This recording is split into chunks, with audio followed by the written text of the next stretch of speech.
Bom, quais são as espécies de elementares e circunstâncias que nós sabemos? Existem as elementares e circunstâncias subjetivas ou chamadas de caráter pessoal. Então a gente vai ter as subjetivas ou de caráter pessoal, são aquelas que vão se relacionar à pessoa do agente e não ao fato.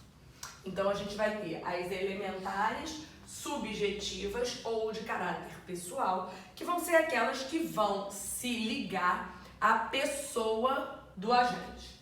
Nós temos as objetivas ou de caráter real. As objetivas ou de caráter real vão se ligar ao fato ou à infração cometida. Eu não tenho ligação à pessoa. Então, por exemplo, é um emprego de violência no crime de roubo. A gente vai ter uma elementar objetiva. Já a gente vai ter condições, qualidades, aspectos subjetivos que são inerentes a um indivíduo. Os aspectos subjetivos inerentes a um indivíduo, por exemplo, vão ser a idade do réu, a reincidência. São qualidades, são situações que são condições pessoais. Bom, e aí, o que diz o 30? O 30 diz que se eu tiver uma circunstância de caráter pessoal subjetiva, ela não vai se comunicar. Por quê? Porque para mim, o privilégio não interessa se vai ter ingressado ou não na esfera de conhecimento do indivíduo. Isso é subjetivo e não comunica. A gente tem as circunstâncias objetivas, elas sempre vão se comunicar se elas ingressarem na esfera de conhecimento do agente.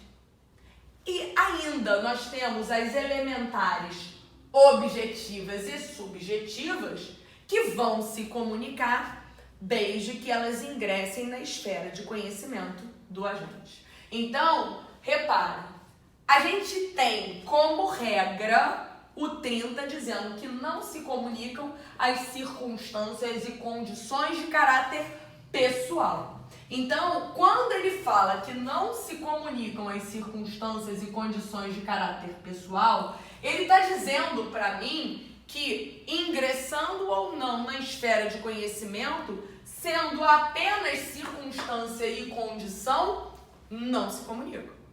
Que é o caso do que vai acontecer com o privilégio no homicídio. É subjetivo? É pessoal? É, mas é elementar do homicídio? Não é. Vai se comunicar? Não vai.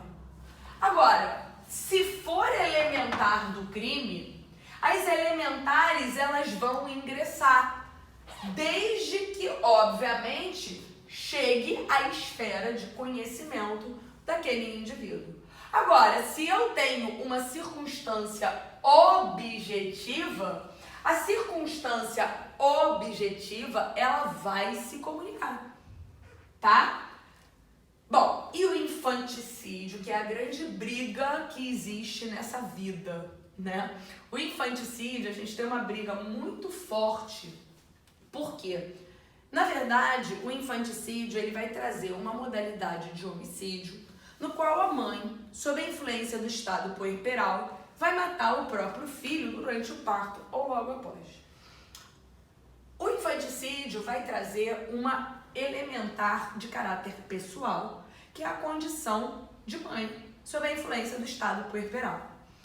Bom, nesse caso, a gente tem que seguir a regra do que diz o 30. E o 30 diz que se eu tenho uma circunstância elementar de caráter pessoal, vai se comunicar e ponto final.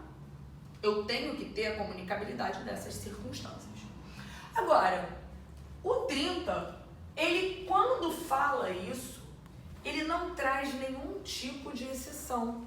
Mesmo sendo essa condição, como acontece no âmbito do infanticídio, uma condição personalíssima. O 30 não traz esse tipo de exceção. Então, o que a gente tem que entender? Que no caso de haver terceiros concorrendo para um infanticídio, esses terceiros também vão responder por infanticídio.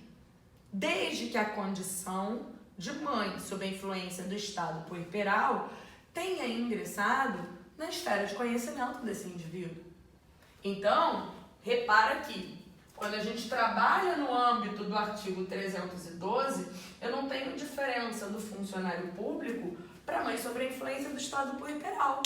Então quer dizer que quando é para punir mais grave você quer punir, mas quando é para punir menos grave você não quer? A gente não está discutindo a questão de justiça, se aquilo é correto ou não. A gente tem que seguir a regra. Para que eu não trouxesse uma punição pelo mesmo crime para terceiros, no caso do infanticídio, o legislador ele ia ter que ter trazido para a gente uma exceção. Se a condição for personalíssima, eu não tenho esse tipo de exceção. Então, nesse caso, eu não teria como trabalhar a possibilidade de trabalhar diferente, punindo a mãe por infanticídio e terceiros por homicídio.